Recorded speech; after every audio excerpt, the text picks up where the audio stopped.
to Real Democracy Now.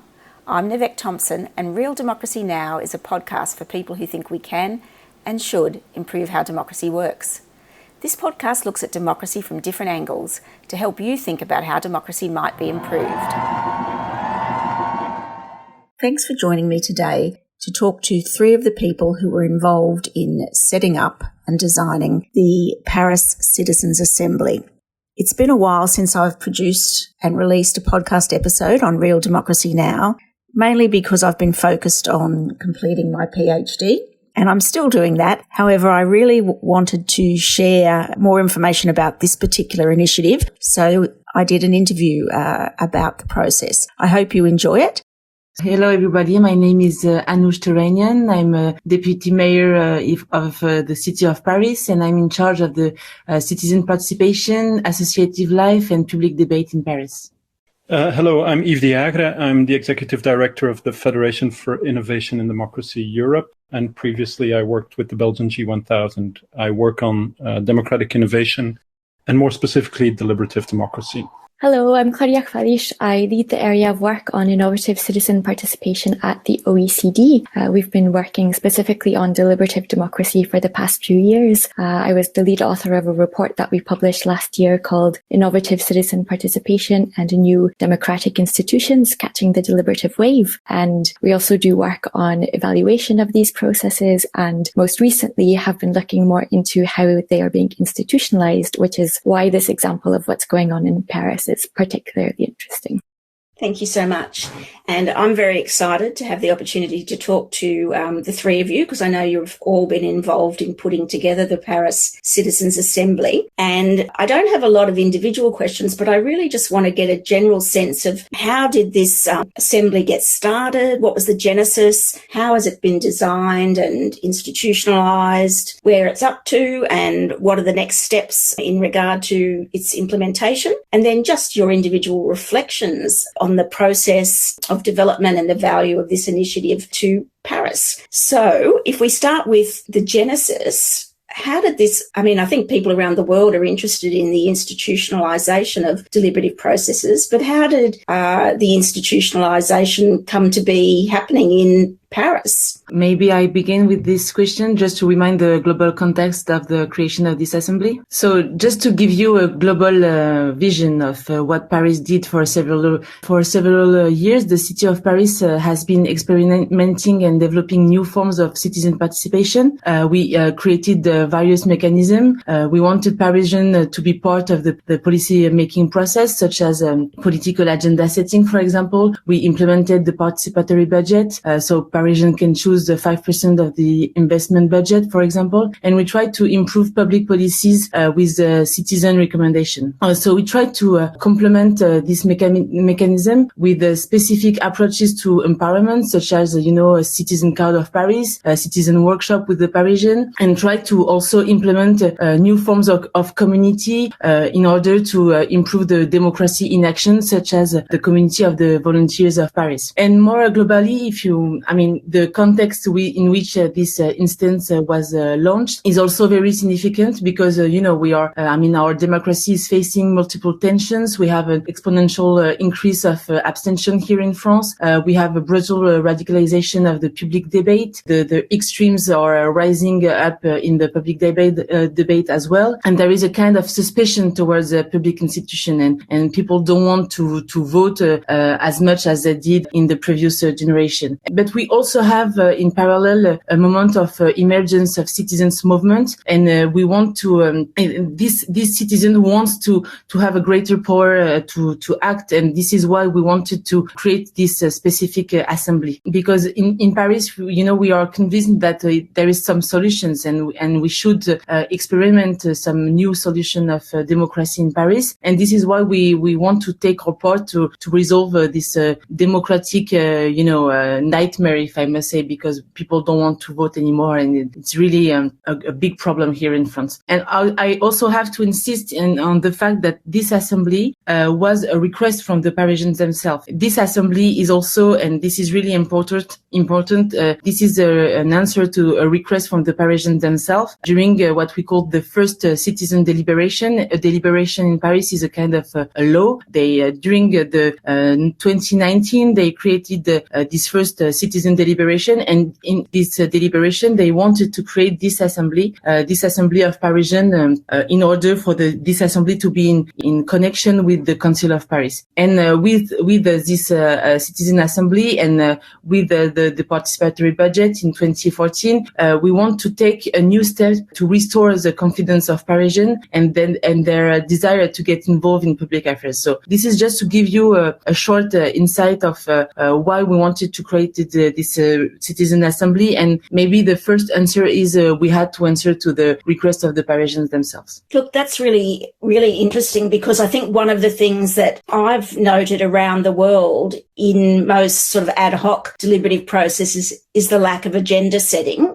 the ability for the actual people to set the agenda. In this earlier process in 2019, exactly what was it that the citizens were asking you to establish, and to what extent did what they asked for influence the design of the final Citizens' Assembly? The citizen deliberation, Parisians wanted the city of Paris to create a citizen of assembly in connection with the Council of Paris. This was, the basic request from the Parisian, and on this basic request, we had to create and to design the body. We have to design the missions. We have to design the number of participants. We had to design everything, how it was created, and this is why, in order to create this new body, we took two major steps in order to create it. First, we established a partnership with the Foundation for Innovation and Democracy in Europe, and this step was really important for us because we wanted to have kind of an inventory of existing practices and a kind of feedback on what has been done elsewhere in the world. And researchers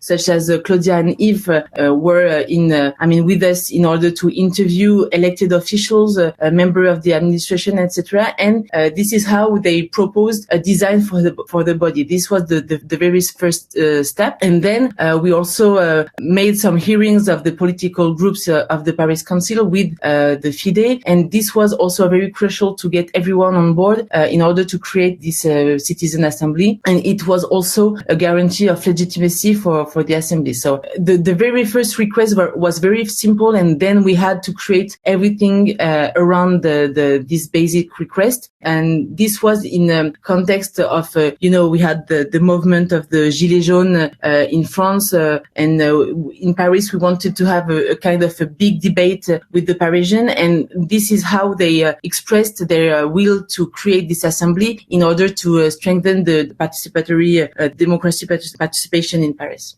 So you set up a group to support you in the design. I've heard that in regard to the Belgian model, that the design group there came up with a couple of different options which the politicians, the elected reps, considered. Was that the same thing here? Were there options put to the elected reps, or was there simply one design developed? Maybe just a short answer, and then maybe Yves and Claudia can answer on the process of creation of the assembly. But we proposed just one solution to the political groups in the Council of Paris, and then they were able to make some amendments, what we call amendments in the Council of Paris, which was kind of correction or a proposition, and this is how we make the assembly evolve. Thanks. So Yves or Claudia, would you like to talk about the design group and how that process flowed, where you looked to for inspiration and so on? Yes. So first of all, to react to the Belgian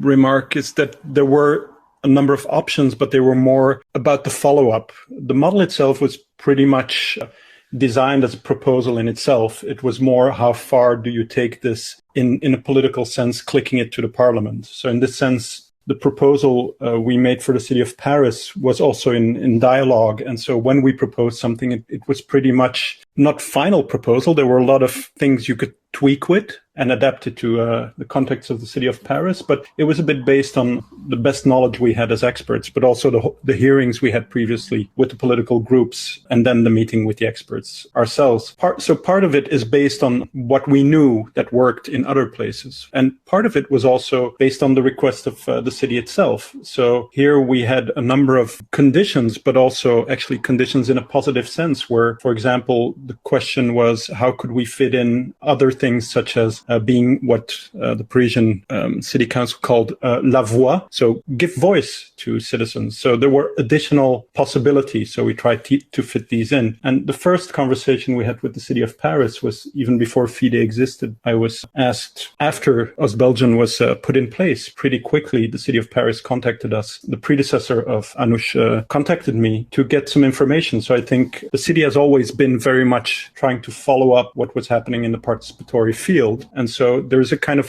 there has been an ongoing conversation here. So the proposal we made, the engine, I would say, was pretty much a single proposal. But of course, there is always, in any deliberative design, there is always an adaptation to both the political reality and the sociological reality. That's what we try to answer to. Claudia, maybe you want to add a bit to that? Yeah, perhaps just to complement what you were saying, because I think an interesting part of the whole process of trying to design this was the fact that we really tried hard to understand the existing institutional context in Paris before we dove into any kind of more detailed design considerations. So we spent a lot of time in dialogue with Anouch, with her team, also with people who work on participation in the city of Paris to understand all of the existing bodies for participation that are already there, trying to understand how this could also be connected to the participatory budget, which is a big institution in Paris now for a number of years.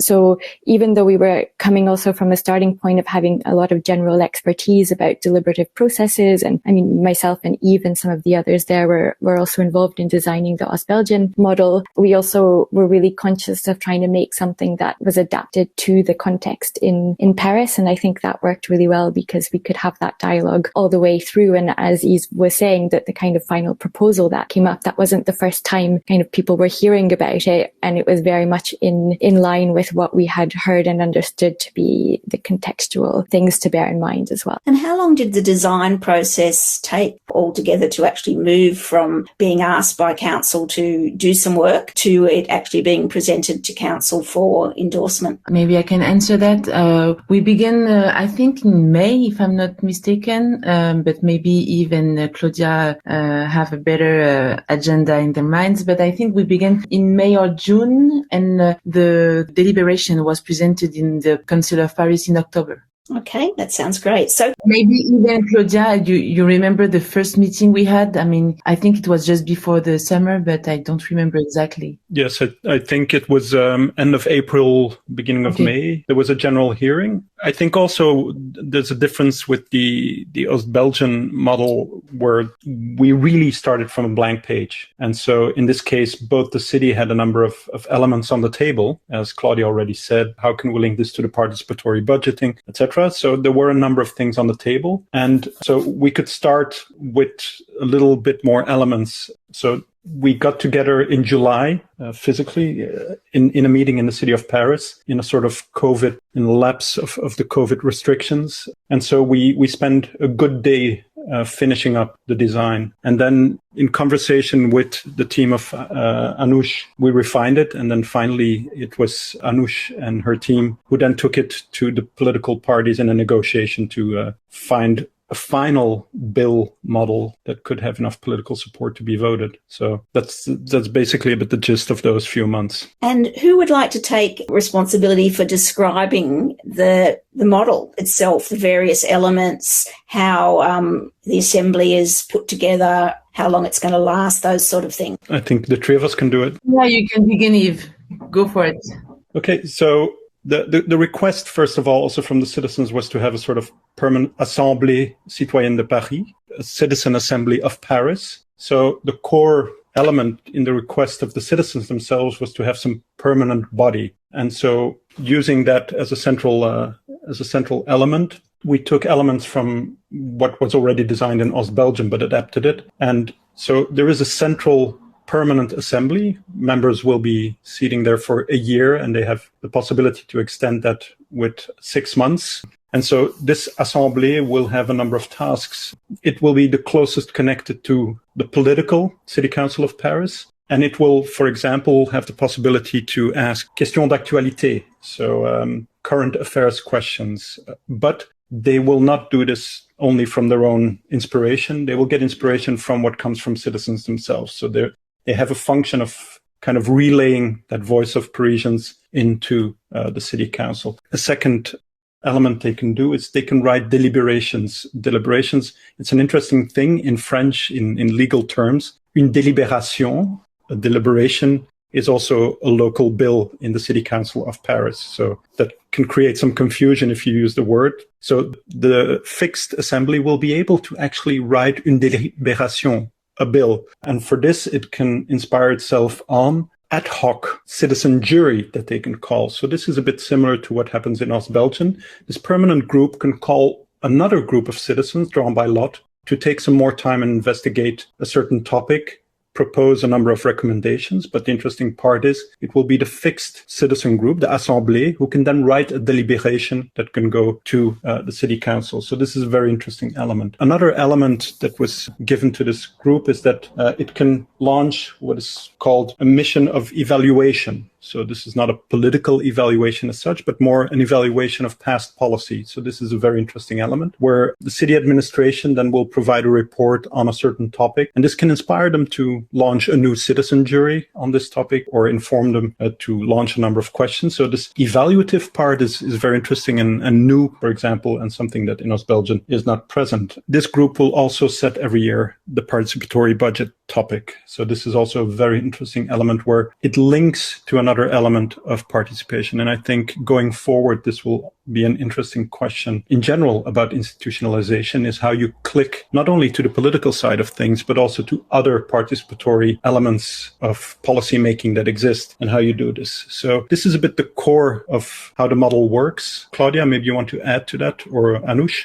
Yeah, just to give you some precision. First, the assembly is composed of 100 Parisians, and one of the requests from the Parisians themselves during the citizen deliberation in 2019 was that the Parisian has to be drawn by lot, as Yves said. So in order to do that, we do that with two files, one on the electoral list and one on the citizen card, what we call the citizen card of Paris, because we wanted this assembly to be composed by also citizens from 16 years old. And this was really important for us. And we wanted this assembly to be representative of the diversity of Paris, diversity of the district, proportional to the population of the district, of course, with the parity. And we wanted to be representative through the levels of diplomas and the age group. So this was really important for us to have an assembly with an assembly representative of the diversity of Paris. And another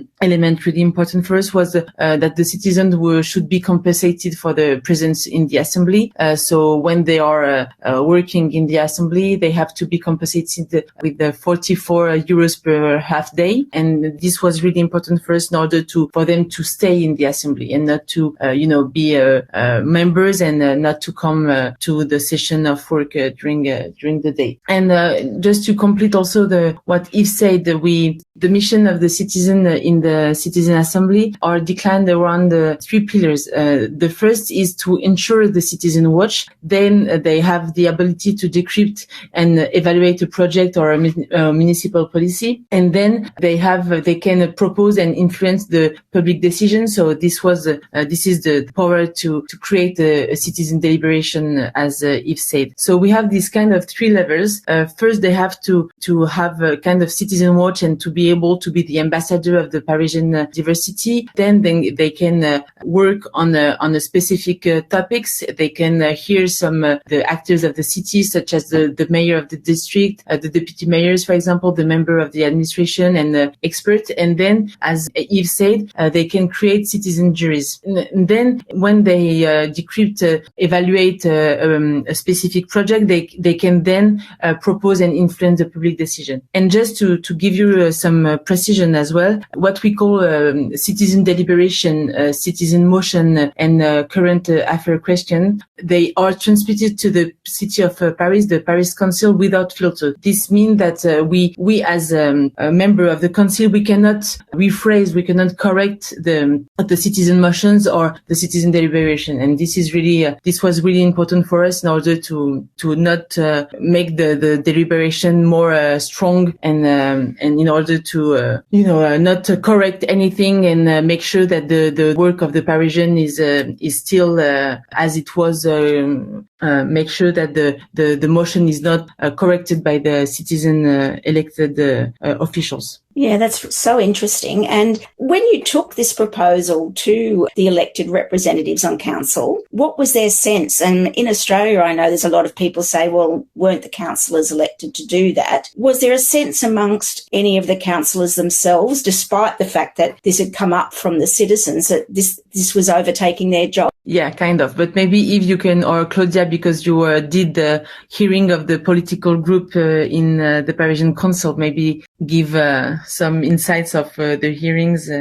So, I mean, of course, there was a diversity of opinions during those hearings. I think one of the things that came out is that most of them wanted it to connect to the existing participatory structure in the city of Paris. So I think more than "isn't this my job" remark, I think many of the politicians were more thinking, how can this fit into what we have, rather than, I think most politicians now do agree that between elections, somewhere citizens have to come into policy making and politics. The question is more how to do this and what are the best ways to do this. And I guess there is always a differentiation between politicians on this. So it was more a question on how to do this in general. Some were, of course, more towards this needs to be very deeply engaged into policy making, and some were this should be something advisory, very much more on the side. But in general, the idea to involve citizens in policy making is not something revolutionary anymore, or something that really draws a lot of aversion. Of course, I think when the vote happened, and this is very often a bit the case, there is a bit of political debate and there needs to be a pro and con. But in the more private hearings, I had the impression most political parties did agree that the citizen needs to come into politics and policy making in some way. And building on that, you mentioned, Anouch, that the Citizens' Assembly needed itself to listen to the people of Paris. And I was just wondering if they were given any direction on how to do that, whether it's through other existing mechanisms that council has, or whether they're free to determine that themselves. If I think about the Madrid example, where there was people could put forward ideas and petitions and so on. Is there a particular mechanism for the Assembly to get a sense of what the rest of the citizens of Paris think? Yeah, so we have several ways to do that. First, we have this follow-up of petition. We are trying to make some partnership with a petition website in order for them to be able to follow up this petition related to Parisian subject, and in order to identify the most important issues. So this is, for example, a first way to do so. We also have the possibility for the citizen assembly to exchange with other local or Parisian participation bodies. So we have a local, what we call conseils de quartier, which are district councils, for example. So they can be in relationship with this local council district. And they also have some exchange with the Parisian participation bodies already existing in Paris, such as the Council of the Parisian Youth, for example. We also have the Council of the European Paris. So these are, several ways in order to ensure the fact that this assembly is kind of they are the ambassador of the Parisians' voice. Perhaps just to add very quickly to that, in the internal regulation as well, where all of this is defined, and it doesn't actually specify, specifically the mechanism by which the Citizens Assembly will choose the topics for the deliberation for the citizens jury as well. It leaves it rather open, and as Anouch was just saying, it does define the fact that the Citizens Assembly has a relationship with these other participatory bodies that already exist in Paris. So there's an encouragement that some of the ideas will come from there, but it's actually also open to them. And the Citizens Assembly also has its own sort of autonomy to set up working groups related to the different competencies it has and the different topics it could be working on. So actually, in that sense, I think it's quite an interesting move beyond what was established in Ostbelgien, because the people who are in this Citizens Assembly have a good sense of being able to decide themselves as well, obviously collectively, what they want. Do the regulations that set up the assembly and its operations limit how many citizens juries they can call per year, or does it set up a limit? Is there any guidance for them there? Anouch, you want to No, take you this? can answer, Yves. So in the first, let's say how it was written now, it is one jury citoyen. And I think part of that, if I remember the discussions well, but Anouch can correct me on that, it is also a first year to try this new instance and see how all these different tasks, including the fact what we just said, that the Assemblée will have to manage a bit their own workflow, and it's still pretty open in the regulation. That's a good thing, but it also means it will need to be seen how much effort and how the energy will be divided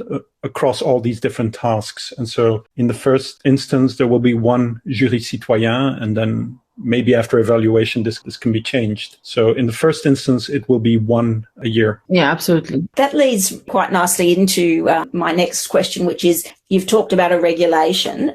How did you put this in place? It wasn't just a policy decision that can be changed in 2 months or something. I understand it's got a stronger legal basis than a sort of a policy. Is that right? Yeah, absolutely. So the citizen deliberation voted in 2019 is the legal basis of the creation of this assembly. And then during the Council of Paris in October, we voted the design of the vote. So this cannot be ended in 2 months. As you say. And have you actually selected by lot the first 100 members of the Citizens Assembly? Yeah, absolutely. So we send a kind of invitation to be part of the Citizen Assembly to Parisian drawn by lot. Then we have an answer from 700 Parisian expressing their will to be part of this assembly, which is, a great result. Maybe Yves can complete on that. And then we did a second. We choose among these 700 Parisian, 100 Parisian to be part of the Citizen Assembly. So they are already chosen. They are already part of this assembly. And we had the first gathering November 27th in the famous council chamber of the City Hall of Paris. Yeah, that's wonderful. The intention around how often the Citizens Assembly meets, that sort of thing. A lot of deliberative processes have external independent facilitators. How is it structured in that regard in terms of the process that they use in their deliberations and how often they are expected to meet? We are working on that because we wanted we didn't want to make all the processes before the first gathering, and we wanted to create all the tools in order to work with the citizens themselves. So during this first gathering, we expressed our will to work and to create the way the assembly works with the citizens themselves. And this was really important. So now is the time when we will work with the citizen in order to think on how to work and how to, which formation trainings they need in order to work among the assembly, this kind of questions. Oh, that's wonderful. I just wanted to add that when we were describing how the full model of this process works, I think it's important to point out the fact that there is a secretariat as well, which means that there is a full-time staff member from the administration who's responsible for their job is devoted to everything to do with the organization of the Citizens Assembly and the citizens juries. Yeah, I think to actually make all of this possible, it's an underestimated element of success. I definitely agree with you that there's a lot of work involved in supporting 100 people just to organise their meetings and so on. Do any of the three of you have a sense as to whether the Citizens Assembly will actually chair itself, whether someone from the Assembly is likely to be selected as a chair or whether they're likely to use facilitators. I know the OECD guidelines talk about facilitators and support in that way, and I'm just interested to know how that might work. So I think for the jury citoyen, actually in the text of the interior regulation, there is mentioned that there should be a animation in French. So there it is actually written that there should be a sort of facilitation and support. I think one of the interesting things here is what we've just been talking about, is that in this case, there is actually more room for the citizens to organize part of what they want to do themselves. So I think what we shouldn't forget is how fast deliberative democracy is now going, this famous deliberative wave that Claudia's report mentions. We're doing things in a paced way based on what we know from past experiences, but I think leaving some room for this to develop and that it shouldn't be done in 2 months is also not really a bad thing. I think these citizens get some time in that first year to develop themselves a bit how they want to work. So they can organize working groups to do this. All of this is in the interior regulation. But I think it's also a good thing. Some call some of the Ost-Belgian design the fact that there is a sort of original sin that it was not designed with citizens is here given a bit more room. You can debate whether this is a sin or not. I'll leave this in the middle. But here there is a little bit more room for citizens themselves to give form to how they want this to work, which I think is also a good thing. And as Claudia has mentioned, there is support. The city, and this is the advantage, of course, of a big city like Paris, is they have the administration that works and has worked on participation for a long time. So they have, and we've met them, a really great staff and people working for the city of Paris who've worked with citizens already for a long time. For a smaller city or a village, this would be very hard to do, maybe with the resources. But the city of Paris has some of these great resources to also help these citizens do that job and find that working pace and that they'll need. Yeah, I think we shouldn't forget that the city of Paris actually has a very long-standing and already quite deeply rooted culture of participation, of deliberation. This isn't the first time there's going to be a deliberative process going on in the city. And I don't know, this is almost more a question for Anouch from me, but I have the impression that also you and the people that you're working with have a sense of openness to really learning from how things go this first year and not being opposed to making small changes to how things work based on the learnings and the evaluation of what actually happens too. Yeah, absolutely. But, we have to also nourish this dynamic, the dynamic of the administration of the city of Paris, but also nourish the dynamic of the citizen assembly, because I think it's not enough to open spaces for dialogue. We also must create the condition that allow each and every one of us to take part in the exchanges. And this was really important for us. So we wanted to also have the opportunity to create training session, field trips in order to discover and understand the city, because this is not easy, to be part of this assembly when you're a Parisian. It's also important to offer to members such as modules for testing collective intelligence tools and have training on also psychosocial skills such as learn to debate, learn to speak in public. So I think we have to nourish the dynamic in both ways and even in three ways. We have to nourish the dynamic with the elected officials, because they're not everyone is not as open to these new ways of democracy. We have to nourish the dynamic with the public administration of the city of Paris, and also nourish the dynamic of the citizen assembly in order for this new assembly to work and to be the most efficient.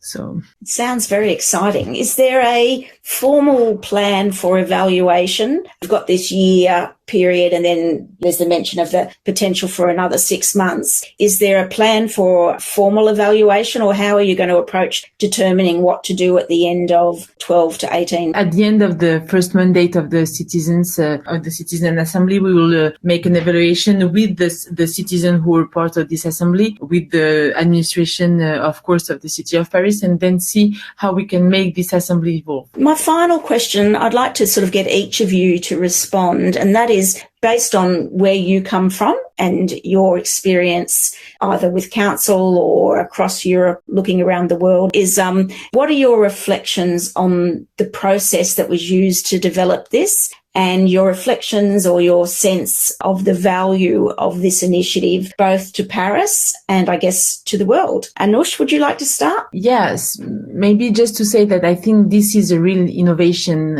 of course, for the city of Paris, but also in France. I think it's the first time we will create this kind of body in France, not in Europe, of course, but this is the real first step for the democracy in France and for the democracy in Paris. And I think and I hope this will be a kind of an example to watch and an inspiration for other cities in the world. I hope. Thank you. I mean, I think it's a super exciting example for a couple of reasons. I mean, it's unique in the fact that, as Anouch was saying at the very beginning, it has come bottom up from the demand of citizens. So I think this is the first time that we see deliberative body being institutionalized because it's something that people have demanded. It hasn't been a top-down thing initiated by Anouch or by anybody else in the city of Paris. Of course, it's been also astounding to see the immense political will to then take that citizen demand and actually drive it forward and relatively quickly and make sure that it does happen and come into place. And beyond that, it's also, I would say, the most far-reaching model of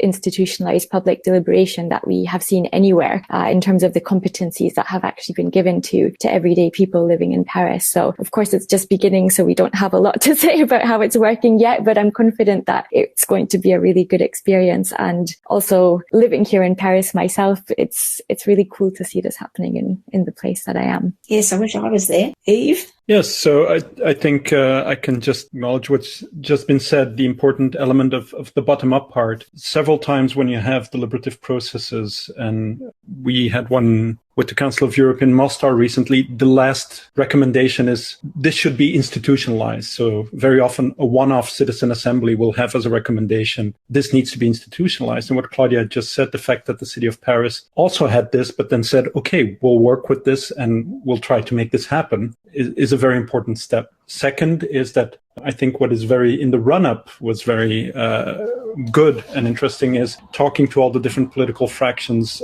talking to the administration, to experts. So building this and trying to get this sort of broad feeding into proposal of the model. The third important element for me is the freedom that is left to the assembly to kind of organize their own work, which will be for me very interesting to see how the citizens will organize and manage this. So there's a lot of freedom given. And then the fact that Paris is it's a big city with diversity, with many problems that are almost maybe flattering maire adjoint here a bit, but it's the level of a country. So the scaling up of this with the number of competencies that is that big, it's going to be really interesting to see how this will work and evolve. So it's an amazing project, and I'm really looking forward to follow it up and maybe visit Paris a few times to do so. I might have to do the same. I would like to just take the opportunity to ask a question that sort of relates to this, but also relates to some work I've been doing as part of my PhD, Claudia, and that is a lot of the writing about designing deliberative processes that the OECD's done, New Democracy Foundation, the recent publication by 10 academics, it doesn't actually bring in, as the Paris one doesn't provide a role for the citizens to actually determine how the process rolls out. I mean, I'm just interested from your perspective, having written a significant document about how to design deliberative mini public processes or representative deliberative processes. How do you see this, what I'm going to call democratizing of the process, compared to providing guidance to people? Well, I think we need to distinguish the fact that, it's not like people are left completely on their own. Like there is support around it. I think it's definitely going to be interesting to watch. I know that Anouch and everyone in her team is also well versed in the OECD's good practice principles for these processes, and there is a general commitment to following those as well. The fact that this will be evaluated, I think, is a good thing. I think even though we have seen seen close to 600 of these processes taking place around the world over the past 4 decades or so. Evaluations have actually been far and few between. So we have a fairly good sense of what works well, what works quote unquote best. But I think there's still an immense amount that we could be learning. And I'm very much in favor of the approach that's been taken here with the commitment to evaluate, to see how it goes and what we could be learning from this. All right. Well, look, I'd like to thank you all for taking the time on this Tuesday morning, Paris time, to speak to me. I'm really looking forward to how this rolls out. Thanks very much for your time. Okay, thank you. Brilliant. Thanks, Nivek. This was really great. Thank you, Nivek. Bye-bye. Thank you. Thanks for listening to Real Democracy Now! You can find more about today's topic in the show notes at www.realdemocracynow.com.au. If you enjoyed this program, please subscribe to this podcast, write a review, share the podcast with your friends, and join the conversation on the webpage or on Facebook or Twitter. I'd love to know what you think is the essence of a real democracy.